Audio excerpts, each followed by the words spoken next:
সময়ত শিশু উপযোগী গ্ৰন্থৰ বা লিখকৰ বহুত কমিছে জানো? নাই, মই নাভাবোঁ। কাৰণ আমি 400 কিতাপ উলিয়াইছোঁ এতিয়ালৈকে। আপোনাৰ কথা কোৱা নাই। নহয়, মই লিখা নাই। মই লিখিছোঁ বোলে আমাৰ শিশু সাহিত্য ন্যাসৰ পৰা আৰু গোটেই অসমৰ স্কুল কলেজবিলাকত সৰ্বশিক্ষা যোগেদি সেইবোৰ দিয়া হৈছে। নতুন প্ৰজন্মৰ বহুত ল'ৰা ছোৱালী ওলাইছে। আমি মানে বিভিন্ন বিষয় লৈ পেলাই বুৰঞ্জীমূলক, বিজ্ঞানভিত্তিক কাহিনী, কাল্পনাদ্ৰব্য কাহিনী এইবিলাকৰ ওপৰত আমি শিশু সাহিত্য কৰিছোঁ। এটা কথা সত্য আপুনি যিটো কৈছে যে নতুন প্ৰজন্ম বহু পৰিমাণে মোবাইল নিৰ্ভৰ হৈছে, কিন্তু তেওঁলোককতো গালি পাই থাকিলে নহ'ব, তেওঁলোকৰ তাৰ পৰা উদ্ধাৰ কৰিব লাগিব। মোক সেইদিনা এজন ডক্টৰে কৈছে যে কিতাপ পঢ়ি থাকিলে আৰু চিন্তা কৰিলে মানুহৰ এলজাইমাৰ নহয়, কিন্তু আপুনি যদি অনবৰত দেই কিছু সময়ত মোবাইলটো এৰিব নোৱাৰে, কিন্তু যদি অনবৰত মোবাইল চাই থাকে তাতে মেলাটনিন বুলি এটা হৰমন আপোনাৰ বডিত ছিক্ৰেশ্যন হয় আৰু সেইটোৰ পৰা আপোনাৰ নিদ্ৰাহীনতা, অভোগ আৰু ৰুচিটো কমি যায়।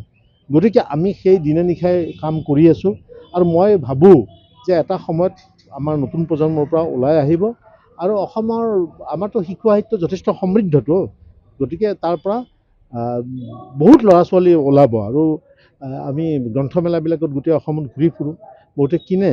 আগতকৈ পূৰ্বতকৈ অলপতো আৰু হৈছে, কিন্তু সেইটোত হতাশ হ'বলগীয়া কথা একো নাই। মই ভাবোঁ ভাল দিন আহিব।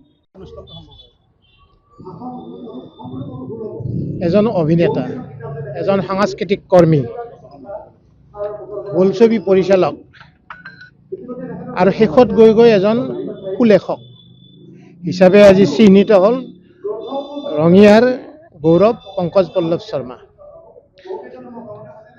তেখেতৰ অনবদ্য সৃষ্টি, বিতৰ্ক আৰু ভাইৰেল আজি এই গ্ৰন্থখনি ইয়াত অসমৰ স্বনামধন্য চিন্তাবিদ, শিশুসকলৰ সাৰথি হৃষিকেশ গোস্বামী ডাঙৰীয়াই উদ্বোধন কৰে।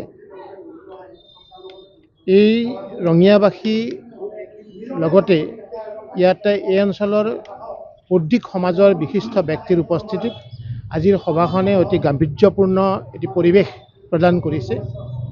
মই পোনপ্ৰথমে পংকজ পল্লৱ শৰ্মাক ধন্যবাদ জনাইছোঁ, অভিনন্দন জনাইছোঁ। সৃষ্টিশীল কৰ্মৰ লগত তেখেত জড়িত হৈ সমাজখনক বৌদ্ধিকভাৱে সমৃদ্ধ কৰাৰ এটা প্ৰচেষ্টা তেখেতে হাতত লৈছে। তেখেতৰ সমাজ, ব্যক্তি বা অন্যান্য ক্ষেত্ৰত যিবিলাক সূক্ষ্ম দৃষ্টিভংগী আছে, তেখেতৰ চিন্তা, তেখেতৰ অনুভৱ, তেখেতসকলৰ উপলব্ধি, জিজ্ঞাসা বা সন্তুষ্টি, এই সকলোখিনি তেখেতে লিখি সমাজক দিয়াৰ কাৰণে এটা প্ৰচেষ্টা হাতত লৈছে। আমাৰ উঠি অহা প্ৰজন্মক আমি আমাৰ অভিজ্ঞতা, আমাৰ অনুভৱ, আমাৰ অনুভূতি বা আমাৰ চিন্তা চেতনা যদি তেওঁলোকলৈ যদি আমি আগবঢ়াই নিদিওঁ, তেতিয়াহ'লে ক'ৰবাত যেন আমি ভুল কৰা হ'ব, সেই কথাটো হয়তো পংকজ পল্লৱ শৰ্মাই উপলব্ধি কৰিছে।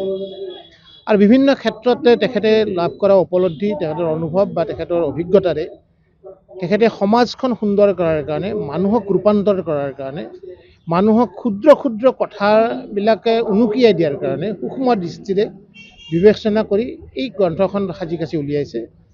মোৰ বিশ্বাস যে পাঠকে এই গ্ৰন্থখনক সঁহাৰি জনাব। ইতিমধ্যে জানিব পাৰিছোঁ যে তেখেতৰ যিবিলাক প্ৰথম খণ্ড এই গ্ৰন্থখনৰ বিতৰ্ক আৰু ভাইৰেল, সেইখন পাঠকে আদৰি লৈছে। যিকোনো লিখকেই আচলতে এখন লিখনিৰ যোগেদি সমাজ বিচাৰে। লিখকৰ সত্তাটোৰ অস্তিত্ব ৰক্ষাৰ কাৰণে এই সমাজখন বৰ অপৰিহাৰ্য আৰু সেই কথাটো সমাজৰ মানুহে বুজাটো উচিত।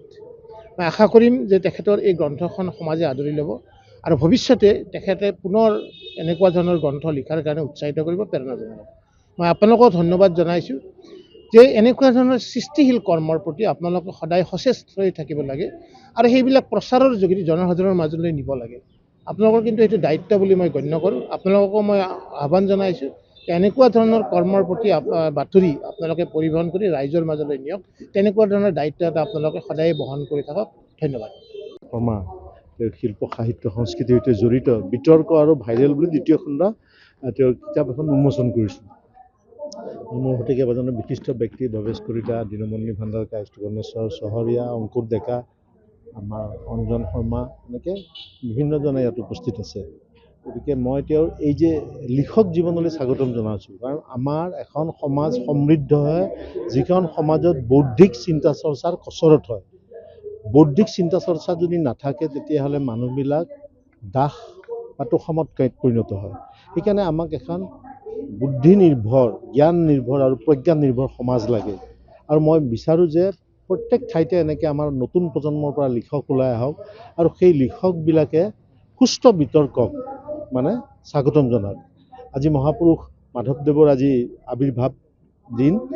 মহাপুৰুষ মাধৱদেৱে শংকৰদেৱৰ লগত বিতৰ্কত লিপ্ত হোৱাৰ কাৰণে তেওঁলোক দুজন লগ হৈ মণিকাঞ্চন সংযোগ হৈছিল। গতিকে সেইকাৰণে সুস্থ বিতৰ্ক সমাজৰ মংগলৰ কাৰণে আৰু বৌদ্ধিক উত্তৰণৰ কাৰণে আমাক প্ৰয়োজন। ইয়াত উপস্থিত হৈ অতি ভাল লাগিলে, কাৰণ ইয়াত ৰঙিয়াৰ কেইবাজনো বিদ্যুৎ ব্যক্তি উপস্থিত আছে, ৰঙিয়াৰ ৰাইজ উপস্থিত আছে, সাংবাদিক বন্ধুসকল আছে। মই আশা কৰিম যে অনাগত দিনত শৰ্মা ডাঙৰীয়া আৰু ইয়াতকৈ অধিক ভাল কিতাপ লিখি অসমীয়া সাহিত্য জগত সমৃদ্ধ কৰিব। যিকোনো খবৰৰ বাবে যোগাযোগ কৰক 7099017330 লগতে 7099017110 নম্বৰত।